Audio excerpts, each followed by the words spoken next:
Hi everyone welcome back. ನೀವು ನೋಡ್ತಾ ಇದ್ದೀರಾ ಸ್ಟೂಡೆಂಟ್ ಸೊಲ್ಯೂಷನ್ ಯೂಟ್ಯೂಬ್ ಚಾನಲ್. ಇವತ್ತಿನ ವಿಡಿಯೋಕ್ಕೆ ಸ್ವಾಗತ ಸುಸ್ವಾಗತ. ನಿಮಗೆ ನೇಮಕಾತಿ ಕುರಿತು ಬಿಗ್ ಅಪ್ಡೇಟ್ ಕೂಡ ಬಂದಿದೆ.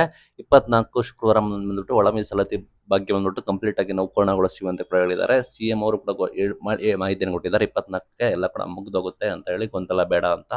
ಒಳ ಮೀಸಲಾತಿ ಬಗ್ಗೆ ನಿಮಗೆ ಇದೇ ಶುಕ್ರವಾರ ವಿಶೇಷ ಸಚಿವ ಸಂಪುಟ ಸಭೆ ಐತೆ. ಅದರಲ್ಲೂ ನಿಮಗೆ ಎಲ್ಲ ಕೂಡ ಇದ್ದು ಚರ್ಚೆ ಕೂಡ ಮಾಡ್ಕೊಂಡಿದ್ದಾರೆ ಅಂತ ಎಲ್ಲ ರೀತಿ ನಾವು ಕಲೆ ಹಾಕಿರ್ತಾರೆ. ನೋಟಿಫಿಕೇಶನ್ ಮಾತ್ರ ಮಾಡಬೇಕು ಅಂತ ಒಂದು ಸಚಿವರು ಹೇಳಿಕೆಯನ್ನು ಕೊಟ್ಟಿದ್ದಾರೆ. ಬಿಕಾಸ್ ಏನಾಗುತ್ತೆ ಅಂದ್ರೆ, ಸಂಪುಟ ಸಭೆ ಸೂಕ್ತ ನಿರ್ಧಾರ ಕೈಗೊಂಡ ಬಳಿಕ ನಿಮಗೆ ಒಳ ಮೀಸಲಾತಿ ಹಂಚಿಕೆ ಪ್ರಕ್ರಿಯೆ ನಡೆದರೆ ನಿಮಗೆ ರಾಜ್ಯ ಸರ್ಕಾರಿ ಖಾಲಿ ಹುದ್ದೆಗಳ ಸ್ಥಾನ ಭರ್ತಿ ಮಾಡ್ತಾರೆ. 50,437 ಹುದ್ದೆಗಳು ಕೂಡ ಭರ್ತಿ ಮಾಡೋದಕ್ಕೆ ಸರ್ಕಾರ ಮುಂದೆ ಆಗಿದೆ. ಬಟ್ ಒಳ ಮೀಸಲಾತಿ ಇರೋ ಕಾರಣ ಅದನ್ನು ಕೂಡ ವಿಳಂಬ ಕೂಡ ಆಗಿದ್ದಾರೆ.